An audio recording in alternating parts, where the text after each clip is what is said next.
The evening sun cast a warm glow over the rolling hills as David sped along the winding road, hoping to clear his head. Life had been especially tough in recent months. He was 35, single, and struggling to keep his small business afloat. Bills were piling up, and his relationships with family and friends were strained under the weight of his growing cynicism and frustration. David had always prided himself on his resilience, but lately he felt as though life was slipping through his fingers. As he drove, he couldn't shake the sinking feeling that nothing he did seemed to make a difference. His thoughts circled around his problems, every mistake, every failure, every missed opportunity. The air in the car felt thick with despair. That was when David noticed a lone figure walking along the roadside. A monk, dressed in simple, brown robes, walking with a serene and deliberate pace. The sight was unusual, especially in this rural part of town, and something about the monk's calm presence made David slow down. On a whim, he pulled over and offered the monk a ride. The monk accepted with a warm smile, thanking him in a gentle, soothing voice. As they drove, David couldn't help but feel a strange sense of calm settle over him. The monk introduced himself as Bant, and though they had only just met, David found himself opening up, speaking about his troubles as if Bant were an old friend. The monk's observation. As your thoughts go, so goes your life. Bant listened with a calm, focused demeanor, nodding occasionally as David poured out his worries. Once David had shared his thoughts, Bant took a deep breath and looked out the window, watching the trees go by. Finally, he spoke. "David, it sounds as though your mind has become a storm," he said softly. "A storm created by your own thoughts. Have you ever noticed how powerful your thoughts are? How they shape the very way you experience your life?" David furrowed his brow, uncertain. "But my problems are real," he replied. "They're not just in my head.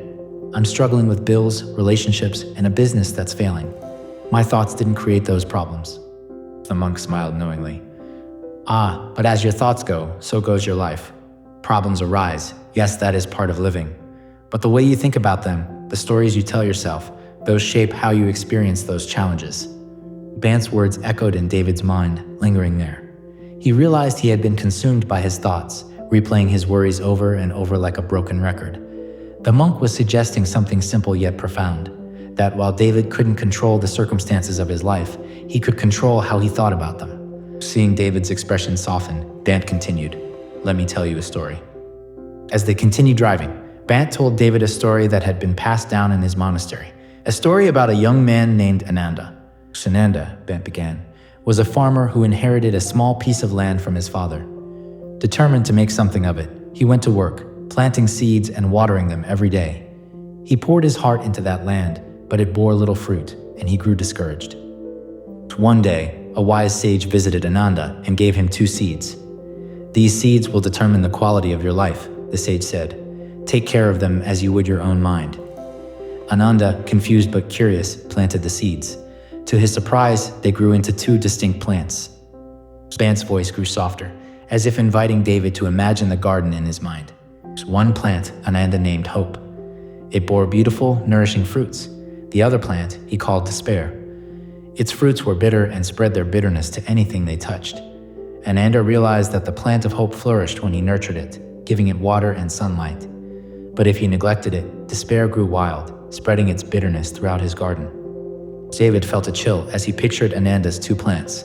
He could see the parallel in his own mind, the seeds of his thoughts, some full of hope and others steeped in despair. He realized he had been nourishing despair far more than hope, allowing his mind's garden to become overrun with bitterness. Shad finished the story, pausing for a moment to let it sink in. Ananda's garden was a reflection of his mind, Bant explained. Just as he chose which plant to nurture, so must we choose which thoughts to give life to. Our minds are like fertile soil. They will grow anything we plant in them, good or bad. Our task is to choose our seeds wisely. David was silent, lost in thought. Bant's story had struck a deep chord. He realized that his constant focus on fear, frustration, and failure had been nourishing the very thing he wanted to rid himself of. For years, he had been unconsciously choosing to water despair. Sant could see that David was processing the story, so he continued with a philosophical explanation. In Buddhism, Bant explained, we believe that the mind is everything. What we think, we become. The thoughts you choose to entertain don't just pass by unnoticed. They shape your reality. When you hold on to anger, fear, or bitterness, you create a world filled with suffering. But when you cultivate kindness, gratitude, and peace, you experience life as a place of beauty and opportunity.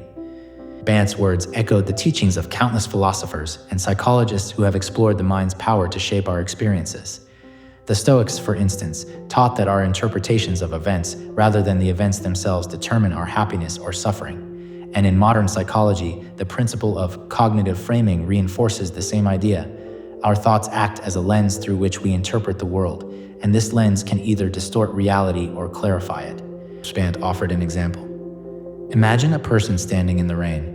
One person might curse the rain, thinking it ruined their plans. Another might see it as a gift, nourishing the earth. Both experience the same rain, but their thoughts about it create entirely different experiences. David nodded. He had spent so much time cursing the rain in his life, his problems, his setbacks, his challenges. But he could see now that it was his thoughts, more than the actual events, that had shaped his suffering. As they continued down the road, Bant shared more psychological insights that complemented his story and philosophy. David, you might be surprised to learn that modern science has discovered much of what ancient teachings have always known, Bant said with a slight smile.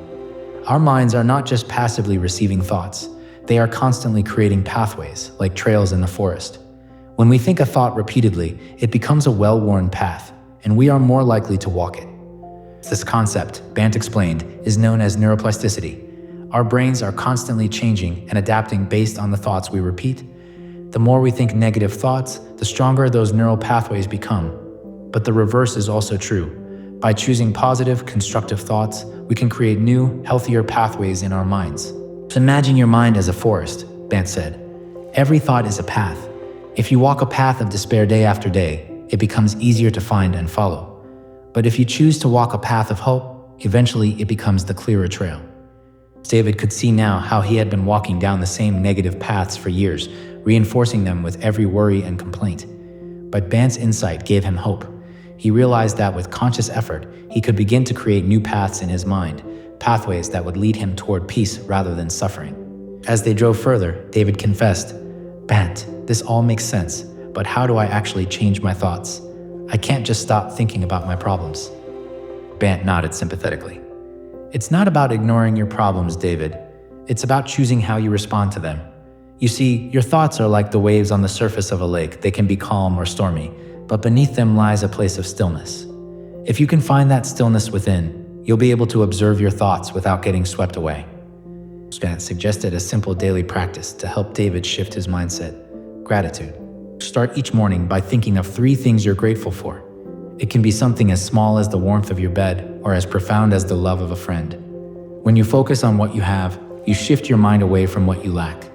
This small habit, done consistently, can transform your thoughts. David decided to try it.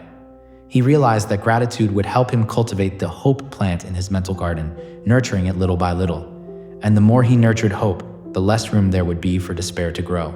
To further illustrate his point, Bant shared a story from his own life.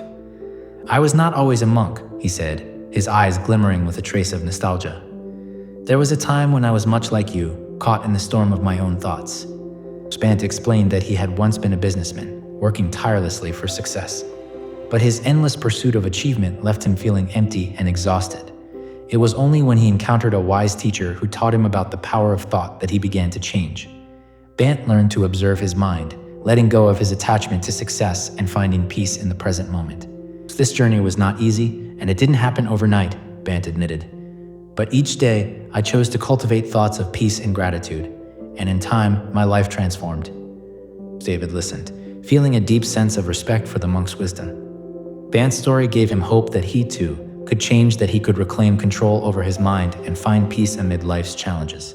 As they neared David's destination, he felt a profound sense of clarity and calm. The road ahead seemed less daunting, and his problems, though still present, no longer felt insurmountable. Bant had shown him that his mind was not just a passive observer of his life, but an active participant shaping his reality.